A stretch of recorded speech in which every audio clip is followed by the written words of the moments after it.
Hello, my friends, and welcome back. Thank you very much for being with me again today.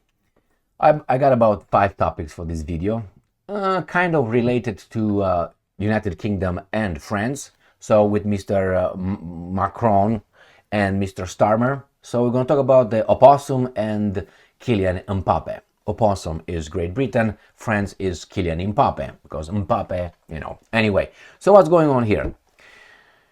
Great Britain finally entered the age of technology, which is they just started testing for hypersonic missiles. So they're getting there. North Korea, Iran, China, and Russia already allegedly have them. The Americans are still lagging behind. So good job, UK, good job. You're going to catch up with North Korea. So that's the first topic. We're going to discuss how far the Great Britain, who threatens Russia, is technologically. The other one, my friends, these guys, when they say prepare survival kits amidst Russian threat, you better not prepare, but be certain these guys have criminal minds over there. So the European Union, if you remember, a baboon in the European Union, said that, oh guys, you have to prepare for 3 days ratios in case of a Russian attack. I think it's going to be the other way around.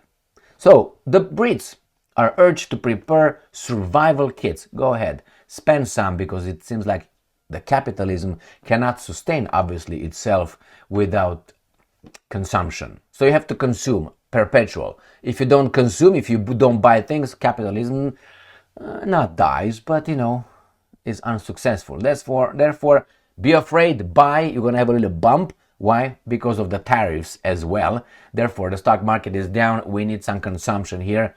Go and buy. It's just a coincidence.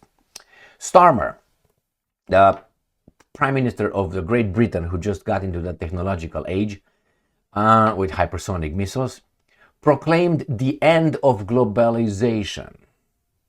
So that means, and that is because of Trump's tariffs. He's talking about the economic nationalism. Not good for the... But anyway, let's talk about that as well. And then we have Macron. And Mr. Macron is a hypocrite because he urges tough response in light of latest Russian strikes. That's one. And the other one, Macron, how long will Russia insult peace proposals while killing civilians? All this sounds reasonable if you don't, or if you don't hear him say anything about the Middle East. Sounds reasonable for Macron to puff up and we gotta do something to Russia because of peace process and killing civilians, which is bad. But on the other hand, you can't shut the fuck up regarding what those guys are doing in the Middle East. But he is. So, no, you didn't get me on that one, Mr. Macron. That's why I don't even, how should I put it? No credibility.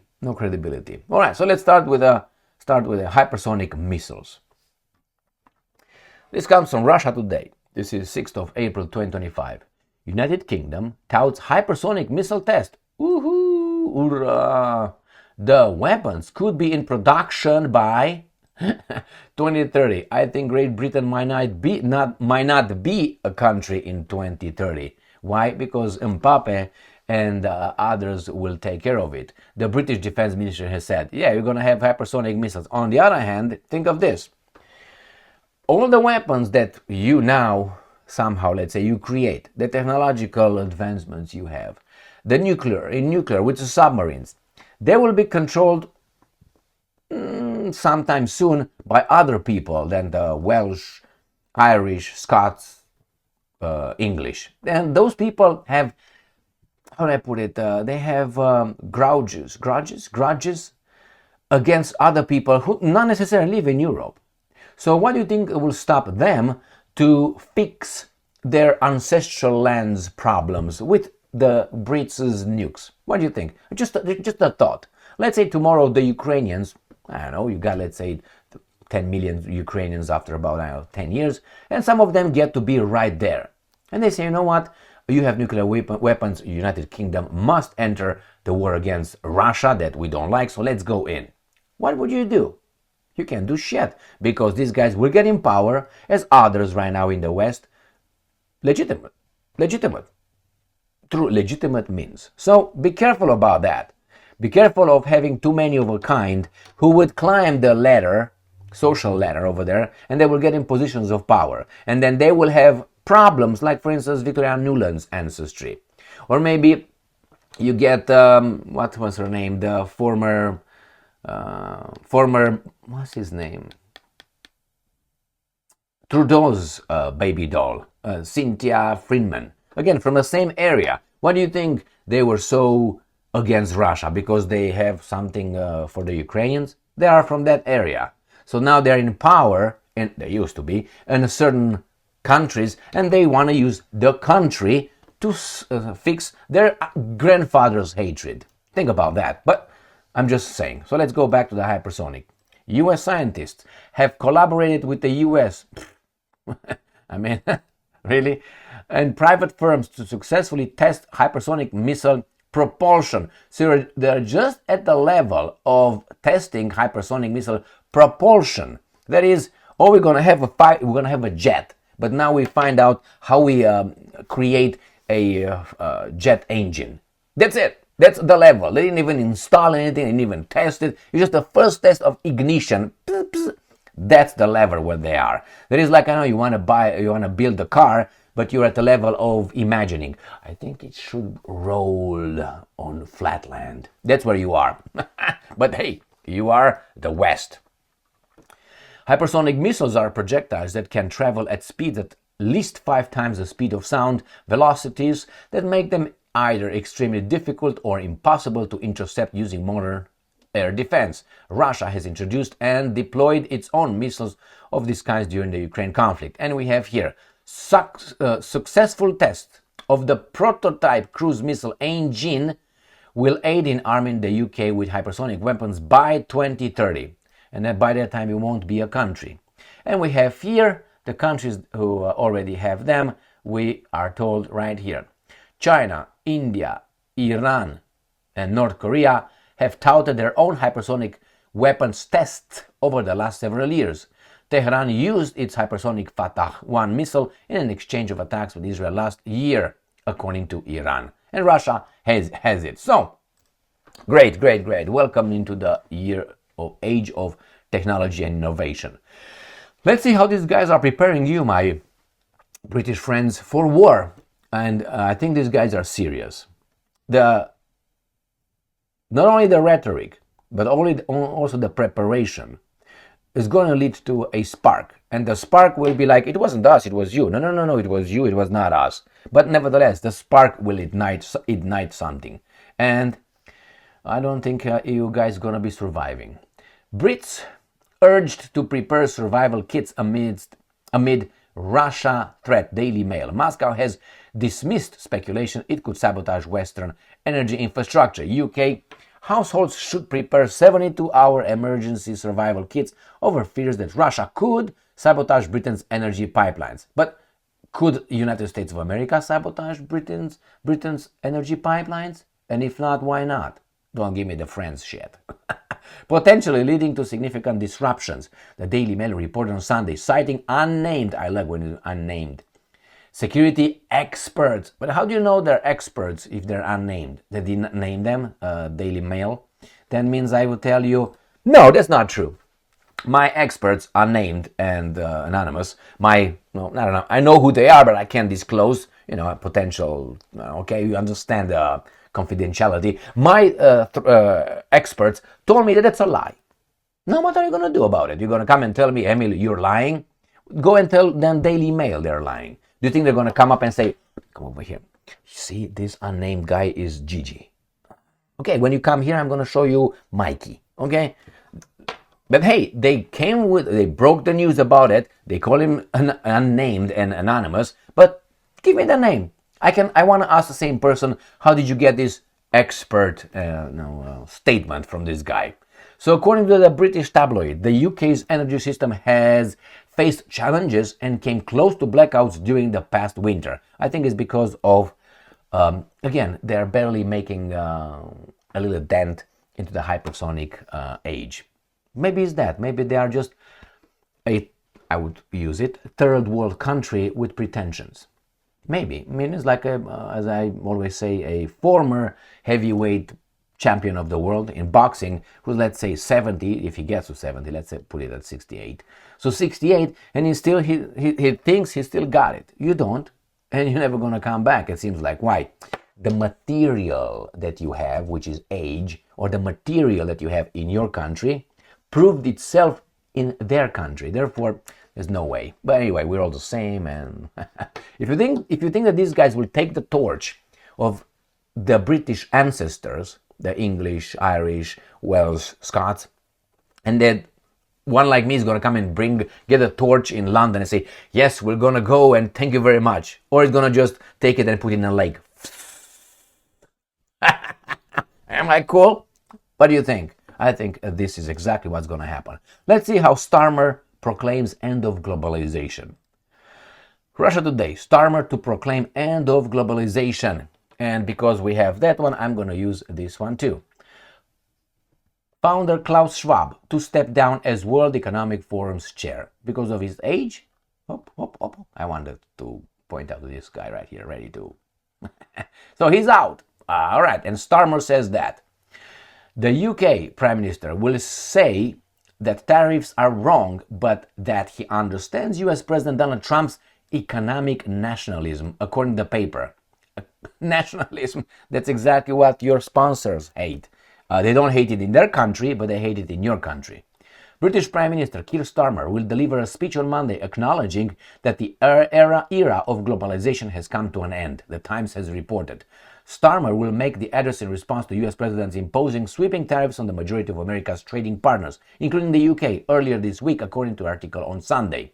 The outlet said the Prime Minister will say that the tariffs are wrong, but would also stress that he understands Trump's economic nationalism. That means self-interest, and that's it. And why the voters who believe they have seen no benefits from free trade. There's no free trade, and mass immigration supported. What they say about who's going to use your hypersonic missiles by 2030? Mass guys, they're going to replace you. It's okay, because they're the same as you are. That's why if you look at their countries, it's someone else's fault for being where they are. That's how we're told. All right, so free trade. So if it's free trade, why did Great Britain impose tariffs on American goods? And if they did, what's wrong with Americans matching the tariffs? Oh, when we match you, so you punch me 3 times in the face, and I punch you only 1 time. And I say at one point, wait a minute, I get bloodied, you don't. So I'm going to match. You punch me 3 times, I'm going to punch you 3 times. And you only then say, whoa, we have a fight here. It's the tariffs, the war, the trade war, the economic war, that's wrong. That's wrong. So it was not wrong when you were punching me 3 times and I was punching you only 1 time. Now that I punch you 3 times as you have been punching me 3 times, now we have a war? Now everything, the tariffs are wrong. Now the world, what was that? Free trade is gone. What is free trade? See how they allow the Russians to trade their gas in Europe. It's nothing about free trade. It's the same thing. It's controlled. It is, they try to put it, it's because of economic nationalism. The nationalists in America, they're crazy. Therefore, Nazis, they want to pin them together. That's what it is. That's not what it is. You were in an unfair competition. And if it's unfair, let's make it unfair. But Trump said, no, we're going to make it fair. You punch me 3 times, I want to punch you 3 times. Oh, we have a war here. That's wrong. Tariffs are wrong. Well, why don't you eliminate your tariffs and let me keep them mine? No? My friends, from this standpoint, you either have to accept that we are in a war anyway as countries. This globalism bullshit was what it was. We are in a war anywhere as countries, unless we're not countries anymore. Imagine all the people, blah, blah, blah, blah, bullshit. Right? So we're countries, we're going to have interests. We have tribes, we have nations, we have families. It's going to be personal interest, obviously. So nationalism, that's the big problem. End of globalism. I don't cry for that. I want countries to make deals with other countries based on their personal interest, the country's interest. You don't produce anything, you will be obviously, how should I put it, subverting. You're going to be my servant. Let's put it this way. This is what's going to happen. I mean, you're weak. What are you supposed to be? At the table of the strong? Nowadays, they try to make that through their democratic vote, where an imbecile's vote nullifies your vote. A person who has knowledge about the issue. Oh, they don't, are they going to give me money? Yeah, that's the guy. Whoa. So same here. They nullify the value, the valor. The same here. You're a country that doesn't produce anything. That's what you deserve. Why would you deserve something else? Oh, Emil, you have no empathy. No, I don't. Because I work hard for this. He doesn't. So why should we be on the same? Oh, no, we are both hard workers. Where is the evidence? Evidence. Feelings. Override evidence, I've been told. All right, let's go to Macron. Macron urges tough response in light of latest Russian strikes. So that means what? Are you going to attack Russia or something? Well, remember what happened here? Well, you prepare because the Russians will do something to you. Therefore, you see, if the Russians are doing this to the Ukrainians, they will do it to you as well. All right, so let's see what this baboon measures could be. French President Emmanuel Macron has called for strong measures in case Russia continues to block efforts. Russia continues, okay, to negotiate a peace deal that we want to impose, the losing side, on the war in Ukraine as deadly Russian attacks on a smaller neighbor continue unbated. Smaller neighbor. Well, that's more, now when you lose, you should have thought about this in 2014. Do I want those guys to overthrow my government with these traitors? And after that, do we really want to get NATO inside our small neighbor? Because the Russians said, we're definitely going to queue up if you bring NATO closer. Did we want? Yes, we were all puffed up and, yeah, America is with us. We're going to be NATO here. We're going to fuck them up. Finally, we're going to get punish those Ruskies, the Russians, the fat Russians. I know that, okay? And then when out there I have a bloody nose and they're like, everybody's like, oh, stop. Can you see the smaller? He's the victim. Don't blame the victim. The fucking victim thought he's going to be the perpetrator when the guys said, we're going to use you, baby doll, and you are going to fix your problems, historical problems, with the Russians, like the Poles and others. So we go, and they say, yeah, man, let's go. And now you got a bloody nose and I'm supposed to cry? Whenever you see people, oh my God, he's the victim. He's small. Can you see he's smaller? Yeah, the motherfucker wanted to kick me in the balls. Do you know that? Oh, come on now. You're bigger than him. You're better than that. I heard this. I should make my voice. You're better than that. Don't do this. He's the victim. No, the victim motherfucker wanted to me and my family. So no empathy for me of this guy. But it's a smaller neighbor. The smaller neighbor was used by the big non-neighbors. So let's move on. Let's see what the baboon wants to say. Writing on X on Sunday, Macron said Russia's attacks must come to an end. Yeah, when they're going to take over Ukraine, they will come to an end. And if you shut the fuck up and go back to dirty Paris, then you're going to have a peace right there. A ceasefire is needed as soon as possible, and strong measures if Russia continues to try to buy time and refuse peace, the French president said. All right, now let me ask you this. And they say here, all right, according to Ukrainian, there were this many glide bombs, this many drones, 30 missiles. That's awful. A total of 18 people, including 9 children, were killed. That's awful, man, on Friday. Awful. Now, I have a question. What about Israel? Any tough measures? Does that need to come? Who's impeding the peace process, Macron? I'm waiting. He will not dare. That's why these are not serious and I'm not considering it. I'm sorry for the people who were caught in between because of those guys trying to destroy these guys with your nation. But if you're so tough, they'd give me 1,460 glide bombs in 3 years. Please, give me the Middle East list. And that's sponsored by whom exactly? It's just hypocrisy. That's why. I'm not going to pay attention to you guys, and I'm not going to have any empathy. Macron, how long will Russia insult peace proposals while killing civilians? That's the same question I would ask him. Hey, why don't you ask someone else in the Middle East the same question? He wouldn't dare. Therefore, they're not serious. Yesterday, I covered a video. I made a video with covering a subject with the Israelis confirming they accidentally killed 14 paramedics by mistake. Just they destroy their cars and whatever. I made that video yesterday. Go and check it out. But hey, it was a mistake. So the Russians can have the same argument. It was a mistake, and why not? No. Even if it was a mistake, how do you call that? Accidental manslaughter is still punishable. So here, Macron, when I'm going to hear you tell those guys over there who in this amount of time compared with Ukraine committed this amount of, you know what I mean, then I will take you seriously. Until then, I think you're a criminal. I think, or a criminal mind, because you can't just close your eyes on those crimes, but you point out these crimes. And tell me to get a ratio of three days because the Russians will attack me because of that. Why not the other guys? Why don't you go and try to harness the other guys? You wouldn't even dare. Why? Thank you very much for being with me again today. Stay strong, stay smart, look for the truth, and be just.